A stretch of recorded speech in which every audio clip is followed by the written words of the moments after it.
Guys, I'm gonna knock out part 2 of the recovery series. If you haven't watched part 1, it's on my timeline, or I can post it in the comments here if anyone wants. I think I have it uploaded to YouTube, so I have a link for that. In this part, I'm gonna cover just lifestyle changes, or things that I'm doing lifestyle-wise, training-wise, to help the issue. I will definitely have a segment on nutrition, because there's actually several variances in my nutrition now. It's kind of interesting stuff. So I'll have a segment on that. I'll do a segment on supplementation for sure, and then some miscellaneous stuff along the way. But so as far as lifestyle stuff, I'm still doing a lot of the same stuff that I was before. It's just I've added a few things, I've changed a few things, and I am going to make sure I'm as diligent as possible about many of the things, if that makes sense. So, a lot of things that I do on a daily basis, I have just integrated into my daily routine, and that's, it's just what I'm used to. But we'll start with training. As far as training goes, one of the biggest things I'm going to have to do at this point is everything is going to have to be sub-maximal, which really bums me out. I love to train very, very, very intensely, and that is the complete opposite of what I want to be doing right now. So essentially what I've done with training is I've taken the volume, and I haven't lowered it much, just a little bit, but I'm not doing any sets to failure at this point. And if I do, it's something like calves or biceps or triceps or something. No compound movements, no heavier movements, no larger muscle groups taking failure. Everything would be perceived exertion of about 8, roundabout. I'm still getting under some weight. I still want to keep the poundages up just to make sure I maintain my strength. Obviously, I lower the reps because the RP is lower.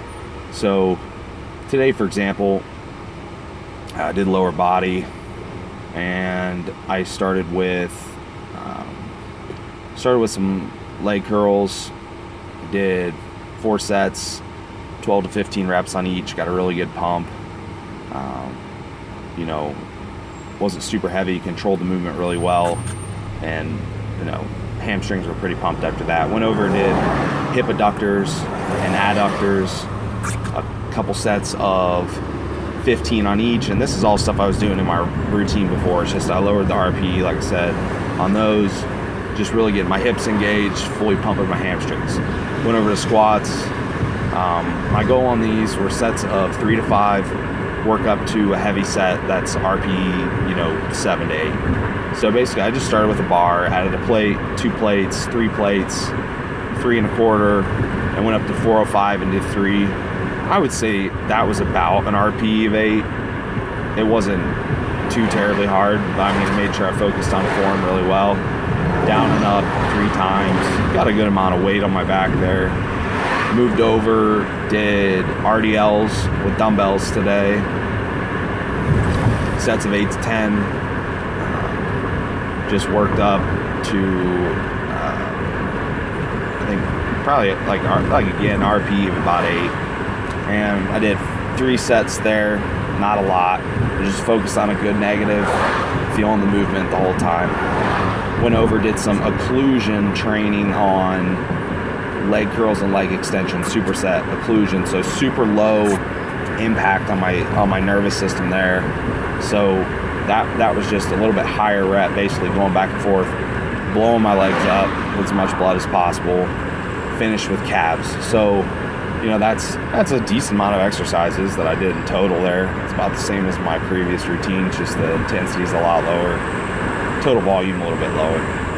So another thing that I've done is I have reduced my training days down to 4 instead of 5, so extra rest day in there, which is going to put me in a position to do 2 rest days back to back at some point during the week. And I'm going to do that tomorrow and Friday, since it's after legs. It's probably the largest hit on this nervous system and adrenals, so I'll do 2 days in a row. I've taken out all HIIT cardio. I like HIIT cardio, it's fast and it's super effective, but, doing tons of HIIT cardio, again, not really going to help. So if I can still get my cardio in and keep it lower impact, that's great. So that's what I'm doing with that, all steady state cardio, and I'm spreading it out into smaller sessions, so it's no huge adrenal or CNS hit at any time with the cardio.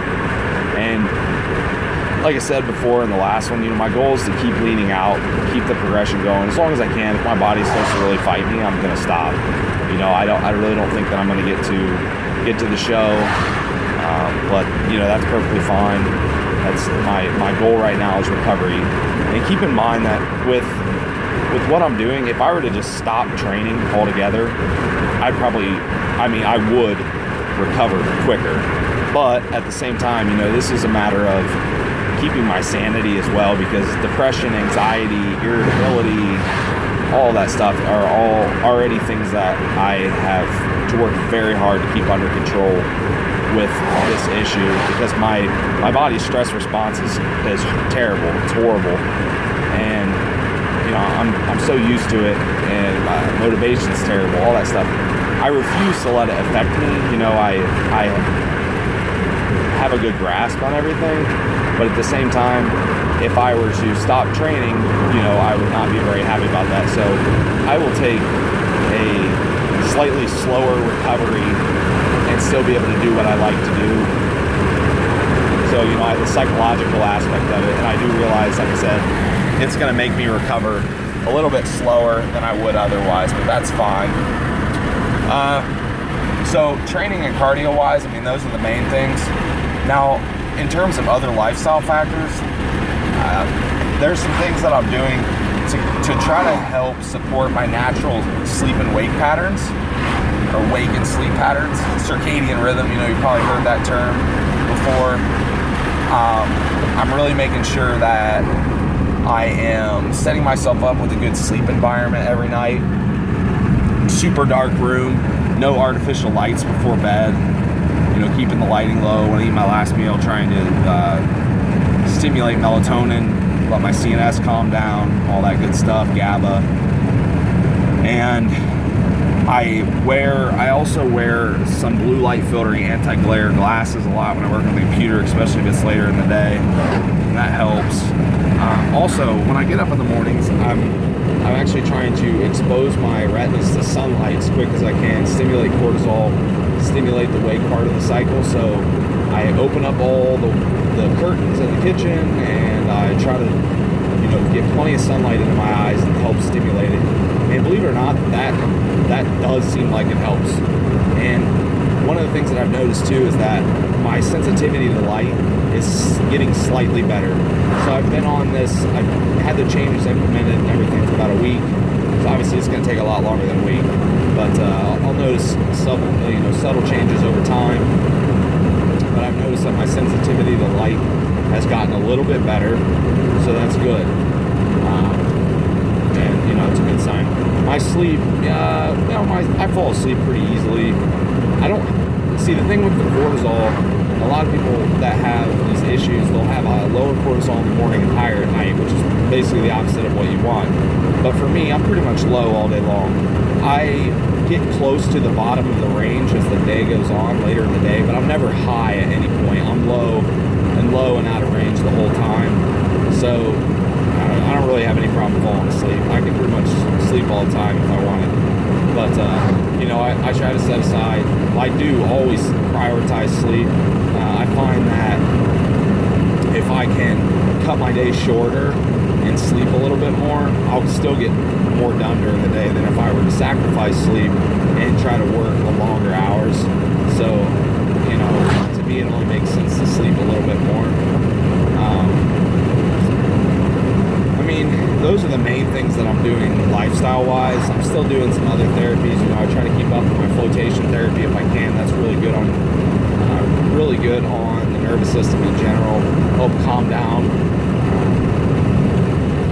the nervous system. Keep a good balance between sympathetic, parasympathetic, and then other things like just keeping up with my massage and chiropractic, keeping my body in line so it's not super inflamed and uncomfortable. My immune system can function, because one of the things with cortisone are obviously inflammatory response and immune response in my so I don't really have much of that going on.